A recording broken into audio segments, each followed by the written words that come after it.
భక్తుల జయ జయ ధ్వనాల మధ్య జగన్నాథ స్వామి తిరుగు రథయాత్ర ప్రారంభమైంది.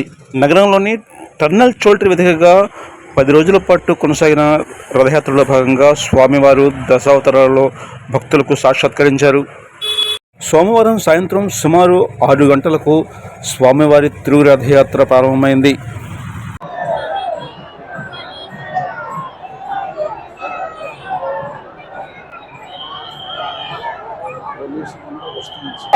జగన్నాథ స్వామి తిరుగు రథయాత్ర కొద్దిసేపటి ప్రారంభమైంది. ఇక్కడి నుంచి సుమారు 1.5 కిలోమీటర్ మేర ఈ దూరం ప్రయాణించాల్సి ఉంది. దీనికి సంబంధించి ఇప్పటికే విస్తృతమైనటువంటి ఏర్పాట్లు చేశారు. స్థానికంగా ఉన్నటువంటి రాజకీయ నాయకులతో పాటు పెద్ద సంఖ్యలో ప్రజలు ఇక్కడ చేరుకున్నారు. మధ్యాహ్నం నుంచి కూడా ప్రధాన చోటు వైపుగా వచ్చేటువంటి రహదారి మార్గాన్ని పూర్తిగా నిషేధించారు. కేవలం ఈ మార్గంలో కేవలం ప్రస్తుతం భక్తులు మాత్రం ఉన్నారు. కొద్దిసేపటి క్రితం మనం ఆలయ ఈవోతో మాట్లాడినప్పుడు ఈ గడిచిన 10 రోజుల్లో స్వామివారి దశావతారాలు. నమస్కారం.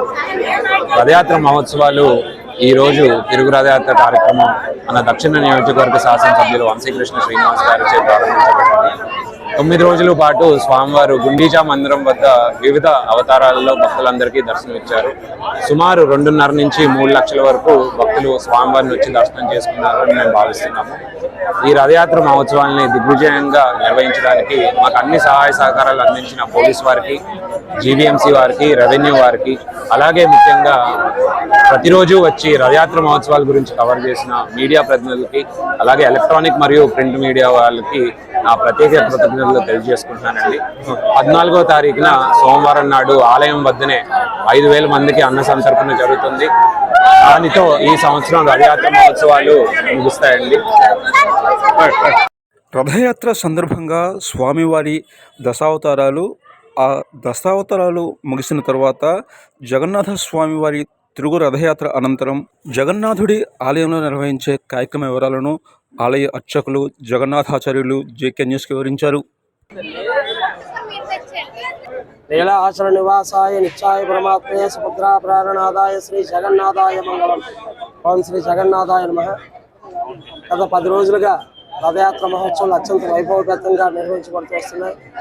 27వ తారీఖున ప్రారంభమైన తొలి రథయాత్ర మహోత్సవం అత్యంత వైభవంతంగా నిర్వహింపబడి ఇంద్రాచల మహారాజు యొక్క మందిరంగా పిలువబడినటువంటి రథోత్సవ కళ్యాణ మండపంలో విశేషంగా మత్స్య, కూర్మ, వరాహ, నారసింహ, వామన, పరశురామ, శ్రీరామ, బలరామ, శ్రీకృష్ణ అవతారాలు ముగించుకుని ఆదిరాడైనటువంటి లక్ష్మీనారాయణ స్వరూపమైన శ్రీ శాశ్వత అలంకారంలో తొలి ఏకాదశి అయినటువంటి ఆదివారం రోజున శాశ్వత అలంకారంలో స్వామివారు దర్శనం ఇచ్చారు. భక్తులందరికీ కూడా ఉత్తరాంధ్రాల నుంచి, సుదూర ప్రాంతాల నుంచి తరలి వచ్చి 3 లక్షల మంది భక్తులందరూ కూడా వచ్చి విశేషంగా దర్శనం చేసుకుని ధరించి పరవశించిపోయినారు.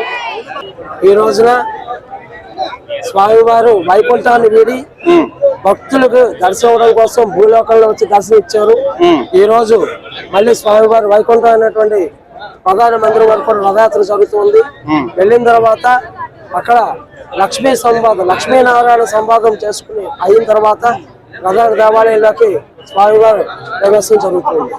రేపటి రోజున ఉదయం మహాసంప్రోక్షణ, మళ్ళీ యథాస్థానం ముందు స్వామివారు పీఠారోహణ జరుగుతుంది. జగన్నాథ స్వామివారి ప్రారంభ రథయాత్ర ఎంత ఘనంగా కొనసాగుతుందో అదేవిధంగా తిరుగు రథయాత్ర కూడా అంతే కోలాహలంగా భక్తి శ్రద్ధలతో కొనసాగింది. జగన్నాథుడి రథాన్ని లాగినా లేదా రథాన్ని చూసినా ఎంతో పుణ్యఫలమని హిందువుల అపార విశ్వాసం. ఆ దేవదేవుడి ఆశీస్సులు ప్రజలందరిపైన ఉండాలని ఆకాంక్షిస్తూ bureau report, JK news, Navabharat.